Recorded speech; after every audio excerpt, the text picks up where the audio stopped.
Shalom sahabatku, sebelum kita masuk dalam perenungan firman Tuhan pada pagi hari ini, marilah kita terlebih dahulu menyerahkan hati dan pikiran kita kepada Tuhan di dalam doa.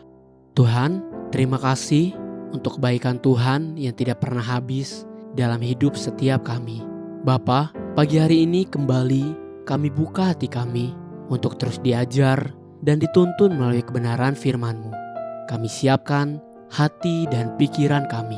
Haleluya, amin.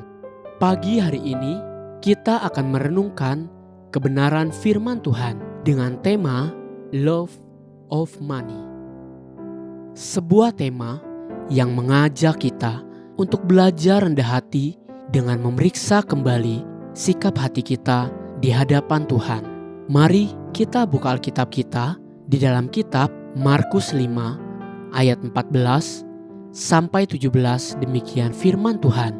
Maka larilah penjaga-penjaga babi itu dan menceritakan hal itu di kota dan di kampung-kampung sekitarnya. Lalu keluarlah orang untuk melihat apa yang terjadi. Mereka datang kepada Yesus dan melihat orang yang kerasukan itu duduk, sudah berpakaian dan sudah waras. Orang yang tadinya kerasukan legion itu. Maka takutlah mereka. Orang-orang yang telah melihat sendiri hal itu menceritakan kepada mereka tentang apa yang telah terjadi atas orang yang kerasukan setan itu dan tentang babi-babi itu. Lalu mereka mendesak Yesus supaya ia meninggalkan daerah mereka. Waktu itu Tuhan Yesus baru saja tiba di seberang danau di daerah orang Gerasa. Ketika baru saja Yesus turun dari perahu, datanglah seorang yang kerasukan roh jahat dari pekuburan menemui dia. Orang itu diam di sana dan tidak seorang pun lagi yang sanggup mengikatnya, sekalipun dengan rantai. Singkat cerita, Tuhan membebaskan orang itu dari roh-roh jahat yang menguasainya dan membiarkan roh-roh jahat itu keluar dari orang tersebut dan pindah ke babi-babi yang ada di situ. Melihat semua itu, perhatikan nafas dan aroma yang keluar dari hati yang cinta akan uang. Markus 5 ayat 16 sampai 17. Demikian firman Tuhan. Orang-orang yang telah melihat sendiri hal itu menceritakan kepada mereka tentang apa yang telah terjadi atas orang yang kerasukan setan itu dan tentang babi-babi itu. Lalu mereka mendesak Yesus supaya ia meninggalkan daerah mereka. Orang-orang di sana melihat sendiri tentang dua perkara, yaitu tentang apa yang telah terjadi atas orang yang kerasukan setan itu dan tentang babi-babi itu. Kemudian mereka mengusir dan mendesak Yesus untuk pergi dan meninggalkan daerah mereka. Jadi, sesungguhnya mereka tidak mau peristiwa babi-babi yang hancur dan mati demi untuk menyelamatkan seorang yang dibebaskan dari roh-roh jahat itu terulang kembali di daerah mereka. Sebab akan banyak kerugian yang bisa terjadi demi satu orang dibebaskan dari roh jahat. Hal yang sama terjadi di bait Allah. Waktu itu, seperti yang diceritakan di Markus 11 ayat 15 sampai 19. Lalu, tibalah Yesus dan murid-muridnya di Yerusalem. Sesudah Yesus masuk ke bait Allah, mulailah ia mengusir orang-orang yang berjual beli di halaman bait Allah. Meja-meja penukar uang dan bangku-bangku pedagang merpati dibalikannya. Ia tidak memperbolehkan orang membawa barang-barang melintasi halaman bait Allah.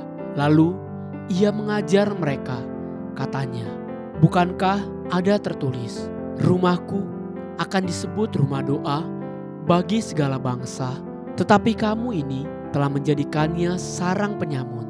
Imam-imam kepala dan ahli-ahli Taurat mendengar tentang peristiwa itu, dan mereka berusaha untuk membinasakan dia, sebab mereka takut kepadanya, melihat seluruh orang banyak takjub akan pengajarannya. Menjelang malam, mereka keluar lagi dari kota. Tahukah saudara, inilah peristiwa yang terjadi yang mengakibatkan untuk yang pertama kalinya ahli-ahli Taurat itu memiliki rencana untuk membunuh dan membinasakan Yesus, sebab keuntungan mereka dirusak. Inilah catatan-catatan yang ditulis di dalam Alkitab yang melukiskan secara jelas tentang cinta akan uang. Cinta akan uang membuat manusia sampai mengusir Tuhan dari hidupnya, bahkan rela membunuh Yesus, sebab keberadaan Yesus telah menjadi penyebab dari terusik dan terganggunya kesempatan manusia untuk mendapatkan lebih banyak keuntungan. Mendapatkan keuntungan itu tidak salah apabila hal itu tidak bertentangan dengan firman Tuhan dan tidak membuat hati Tuhan berduka. Namun, ketika keuntungan itu diraih dan diperoleh dengan mengorbankan orang lain atau bahkan mendukakan roh Tuhan, yakinilah itulah bukti cinta akan uang telah menguasai hati nuranimu. Haleluya, sahabatku, biarlah firman Tuhan pagi ini menjadi terang bagi langkah kita dan kekuatan bagi perjalanan hidup kita sepanjang hari ini. Mari kita menutup renungan ini dengan doa. Tuhan Yesus yang baik, terima kasih untuk kebenaran firman-Mu yang tidak pernah ada hentinya mengajar dan terus mengingatkan setiap kami. Bapa, mampukan setiap kami untuk mampu hidup benar di hadapan-Mu, sehingga apa yang ada di depan kami itu tidak mengganggu hidup kami untuk Tuhan. Amin. Jesus loves you and so do I.